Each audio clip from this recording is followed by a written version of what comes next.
Rachel.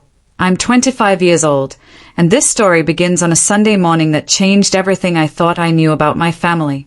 My mother sat across from me at brunch, her fork resting on the edge of her plate, her eyes sharp and cold. She leaned forward just enough for everyone at the table to hear and said, "If it wasn't for pity, no one would have invited you." In that moment, my chest tightened, my stomach flipped, and yet I smiled, because breaking in front of them wasn't an option. That single sentence cut deeper than anything I had heard before, and I knew something inside me had shifted. White right pointing backhand index before I share what happened next. Tell me where you're watching from, and don't forget to subscribe for more stories like this. The diner smelled of coffee and maple syrup, that familiar Sunday scent that usually brought comfort. But for me, the air felt heavy.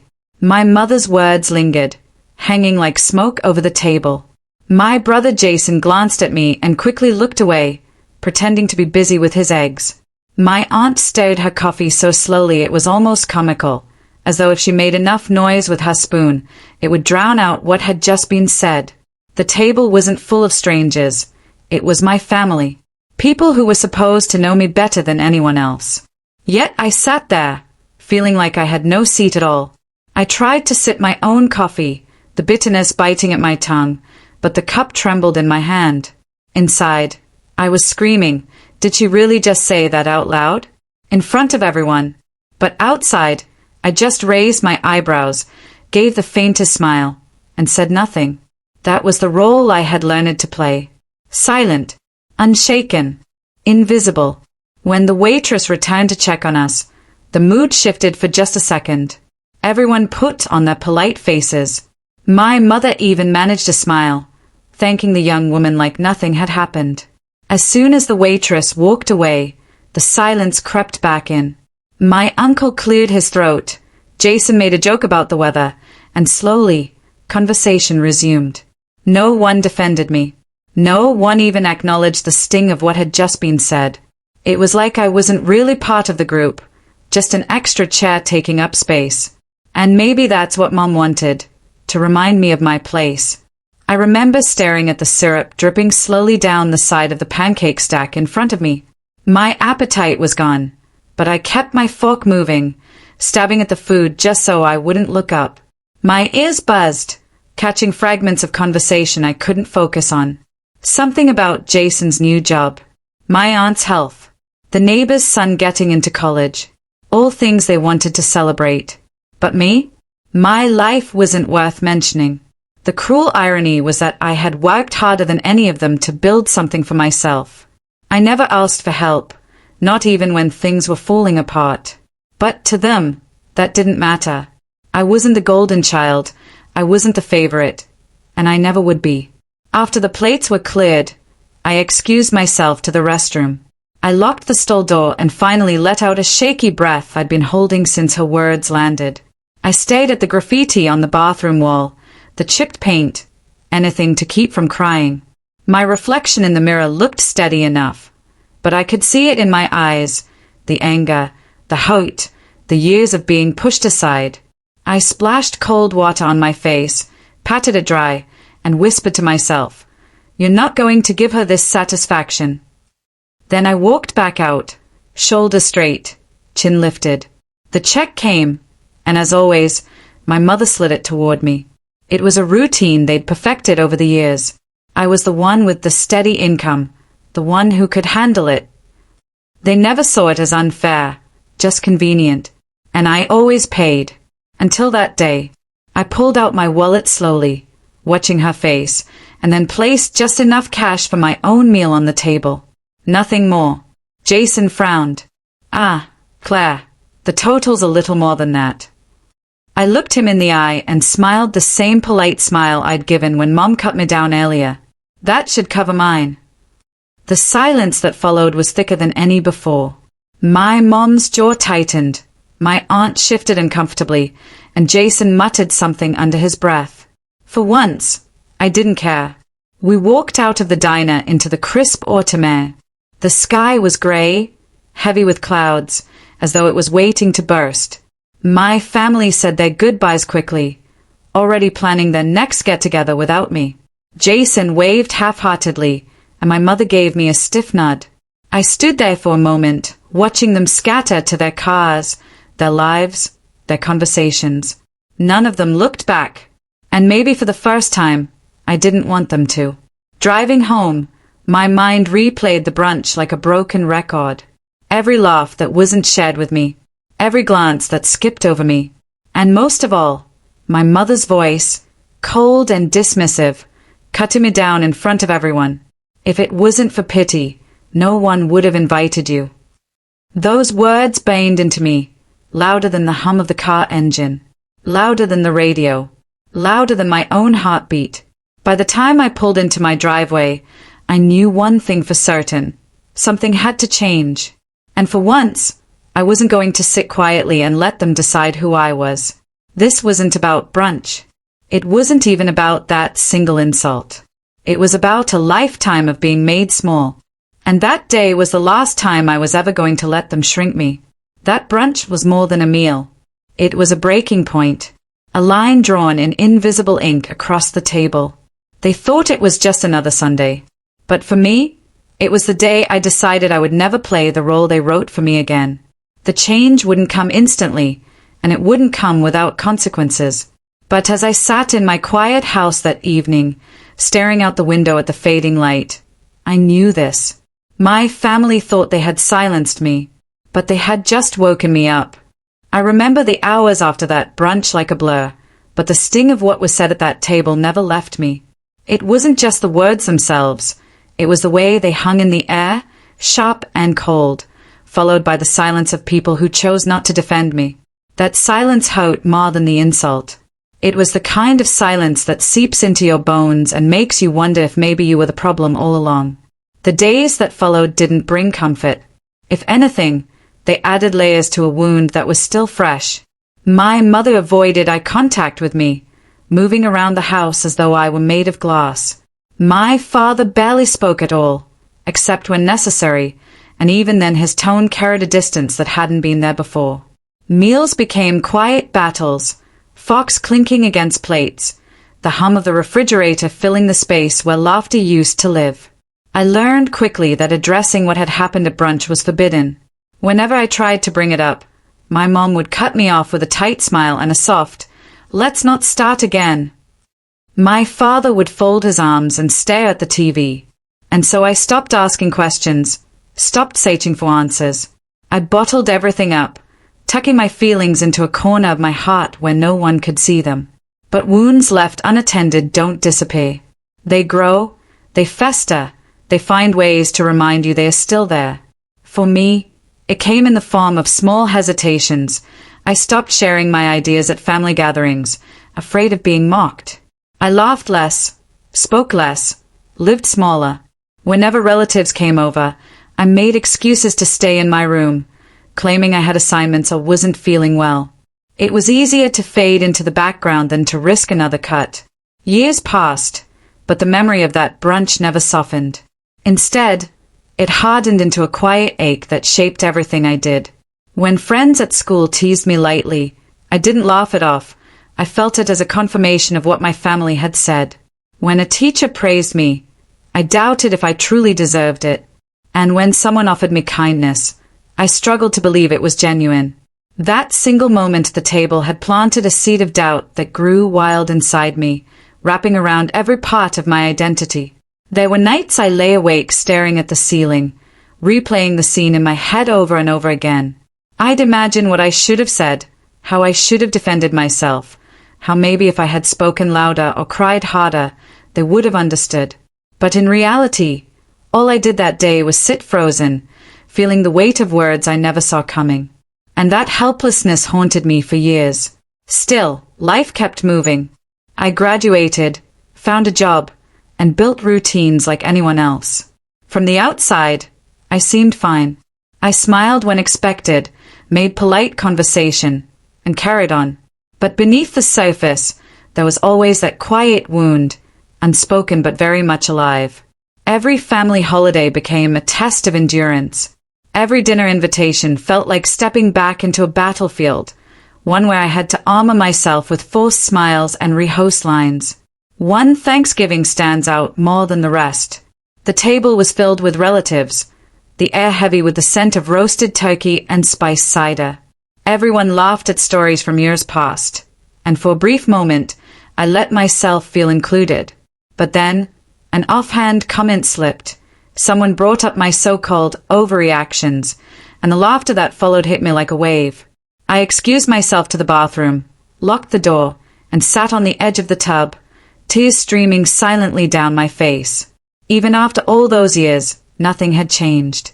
I was still the punchline. I told myself I could handle it, that I was strong enough to carry the weight alone. But the truth is, every unspoken word, every forced smile, every quiet retreat added another scar. And while no one else could see them, I felt them every single day. One of the hardest parts was realizing that time didn't heal as people often claimed. Instead, it stretched the distance between who I was before that brunch and who I had become after. I started doubting my worth in relationships, second-guessing if friends truly wanted me around, questioning if love was something meant for me.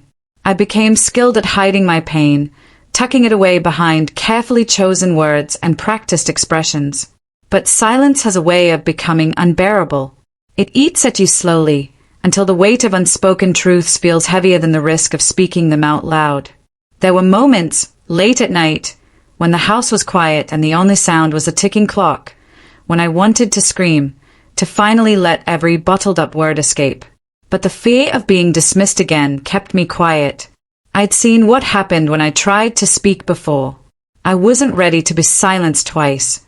And yet, as the years unfolded, I realized something important. Carrying silent wounds doesn't just hurt you, it changes you. It makes you see the world through a cracked lens, every kindness doubted, every insult magnified.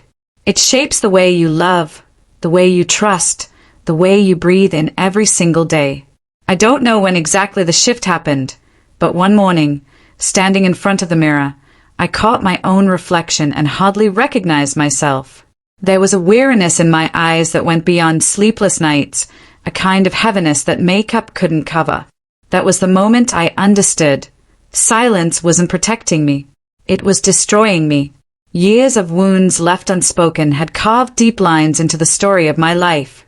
And though I didn't yet know how to change the narrative, I knew this. I couldn't keep carrying them quietly. Something had to break. Something had to give. Something had to break. Something had to give. I carried that truth with me like a whisper for weeks, letting it circle in my mind while I went about my days pretending everything was fine. At work, I smiled at customers and answered emails with polite efficiency.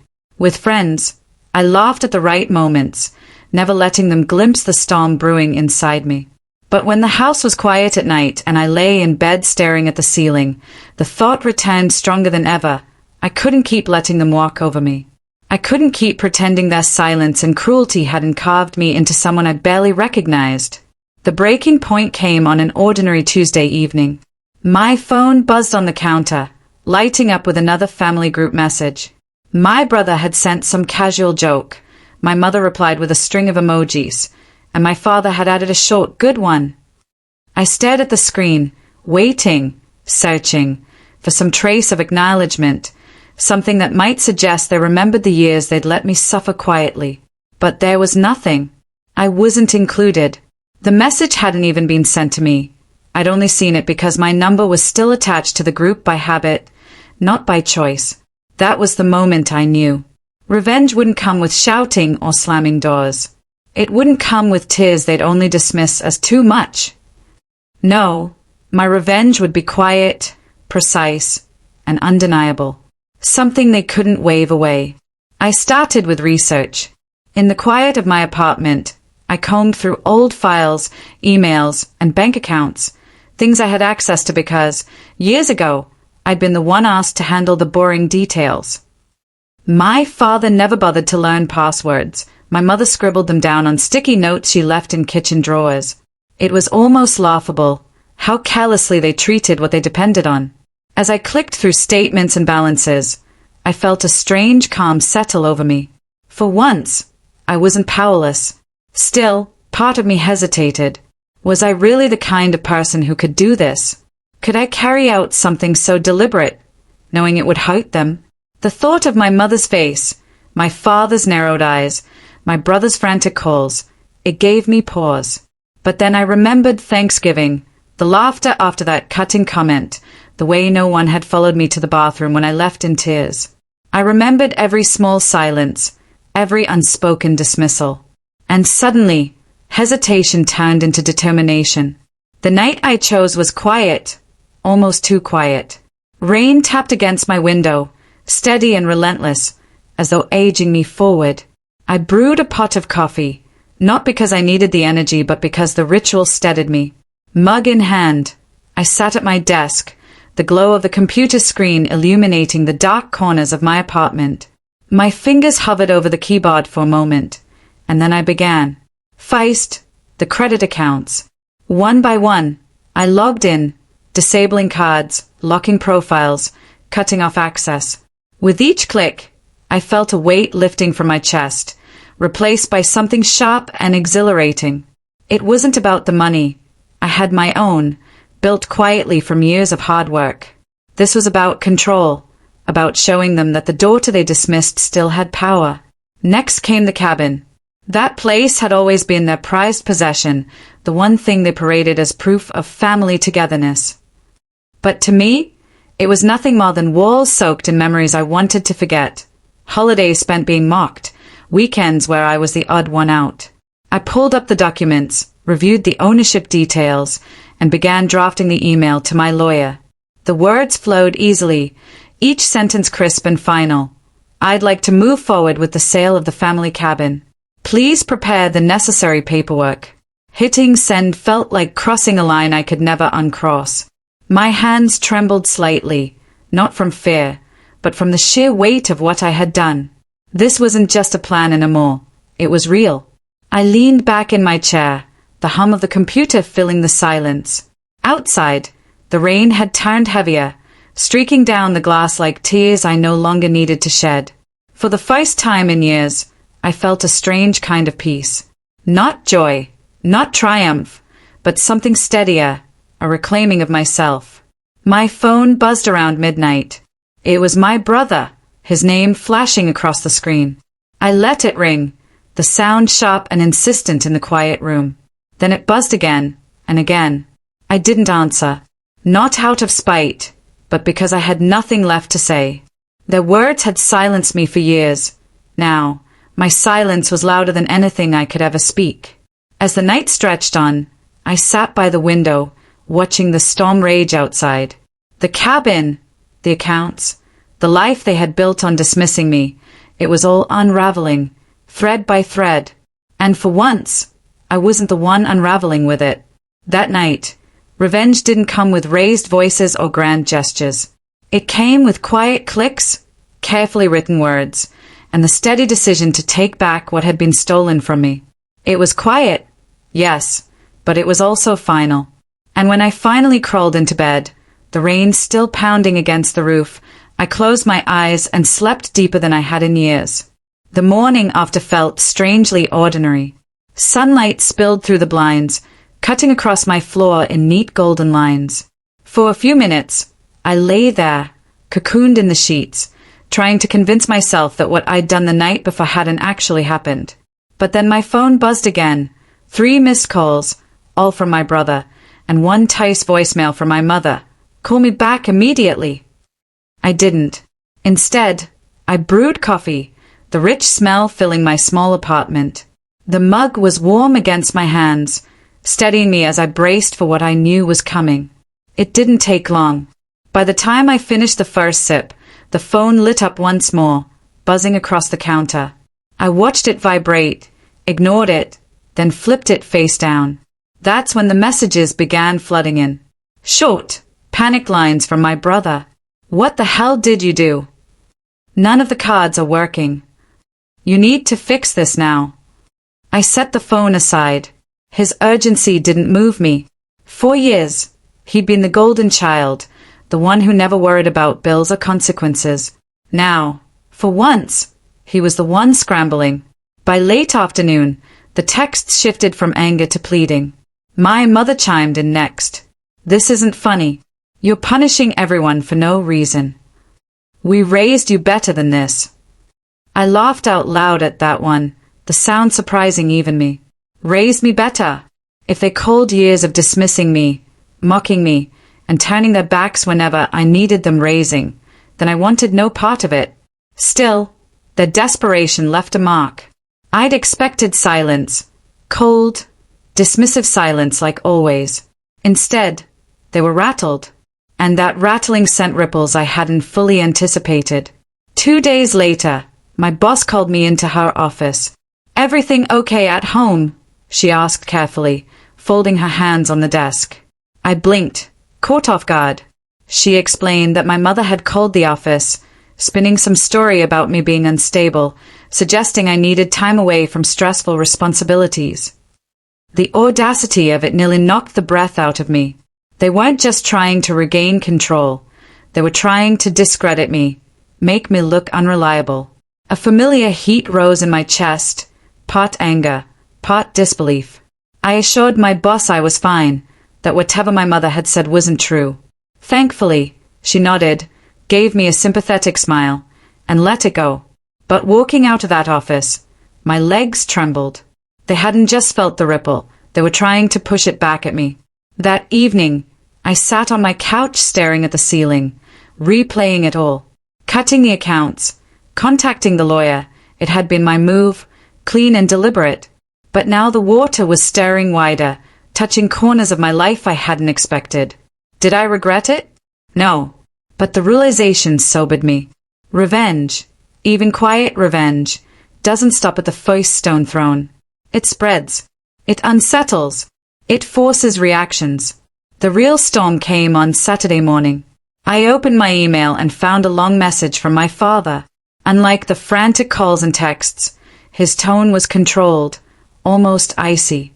He accused me of betrayal, of forgetting where I came from. He insisted the cabin wasn't mine to sell, that I was tearing the family apart. His words were sharp, deliberate, designed to wound. I read it twice, then 3 times. With every line, I felt a mixture of pain and clarity. Here it was, plain as day, the version of family loyalty had always meant obedience. Silence, suffering without complaint. And the moment I broke that pattern, I became the villain in their story. I sat there a long time, staring at the glow of the screen, the words searing into me. Finally, I typed back a single line. "The cabin isn't family. It's a graveyard of what you buried. I'm done." I didn't hit send right away. My finger hovered over the mouse, a flicker of hesitation catching me. Then I thought of Thanksgiving, of my mother's words slicing me open in front of everyone while they all laughed. And I clicked. From there, the ripples grew louder. My cousin messaged me that night, curious, asking what was happening. A family friend called the next day, saying my parents had painted me as reckless and out of control. Word was spreading. The story was twisting into something I barely recognized, and I realized just how much power they had when it came to controlling a narrative.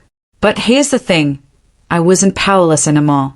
That Monday, I scheduled a meeting with my lawyer in person. I walked into her office, laid out everything, every email, every voicemail, every attempt to smear me, and asked her to make the sale of the cabin airtight.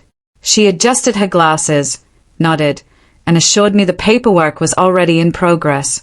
As I left, stepping out into the cool afternoon air, I felt both fragile and unshakable all at once. Fragile, because the ripples were touching every corner of my life now. Unshakable, because for the first time, I wasn't shrinking back. The ripple effect wasn't just theirs. It was mine too. Their panic, their attempts to pull me back into silence. It was proof that I'd struck something real. Proof that the power I thought I'd lost years ago had always been waiting for me to claim it back. That night, my phone buzzed once more. A voicemail from my brother. His voice cracked, unsteady. "Please, just talk to us. We can fix this." I sat there, listening in the dark, my heart pounding.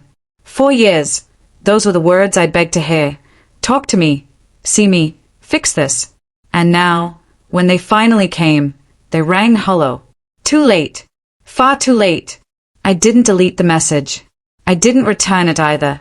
I just let it sit there, a reminder that the ripples I'd set in motion weren't only breaking them, they were reshaping me too. And as I crawled into bed, the quiet felt heavier than ever, but for the first time, it was mine. Quiet was mine now. It pressed against me like a heavy blanket, not suffocating but grounding, reminding me that silence could be chosen, not just endured. And in that silence, I realized the cabin's fate was no longer just about revenge. It was about closing a chapter that had stayed open far too long. The paperwork moved quickly. Within a week, my lawyer called to say the buyer was ready, cash on the table, no questions asked. "All we need is your signature," she said, her tone steady but tinged with curiosity, as if she wondered why someone would let go of such a valuable property so easily. I thanked her, hung up, and sat with the weight of it. The cabin wasn't just wood and nails. It was summers of mosquito bites, winters by the fire where my laughter had been ignored, mornings where I'd stood at the edge of the dock staring into the water, wondering if anyone would notice if I slipped under. Selling it meant letting go of those ghosts, but it also meant erasing the one place they thought tied us all together. I drove up there one last time before the final papers were signed. The road was familiar, winding through thick trees that seemed to close in tighter the closer I got. My hands gripped the steering wheel, knuckles pale, as if bracing for impact. When the cabin finally came into view, its dark wood siding and sagging porch greeted me like an old adversary. I parked, stepped out, and just stood there, the crunch of gravel under my boots breaking the stillness. The air smelled of pine and damp earth, the kind of scent that once brought comfort but now only stirred unease. Inside, the cabin was exactly as I remembered, mismatched furniture, a stone fireplace, the faded rug with spilled cocoa on when I was 9. Dust floated in the air, catching in the light that streamed through thin curtains. Every corner whispered a memory, most of them bitter. I wandered room to room, touching the walls, the shelves, the doorknobs polished by years of use. My mother's laugh echoed faintly in my mind, followed by my father's sharp tone, my brother's mocking grin. Each memory pricked at me, but none of them drew blood anymore. They were just shadows. In the kitchen, I found a drawer half stuck from swelling wood. Tugging it open, I discovered what I'd forgotten, an old Polaroid tucked beneath faded dish towels. It was of the 4 of us on the porch, smiling stiffly for the camera. My hair was tangled, my grin forced, my mother's hand gripping my shoulder tighter than necessary.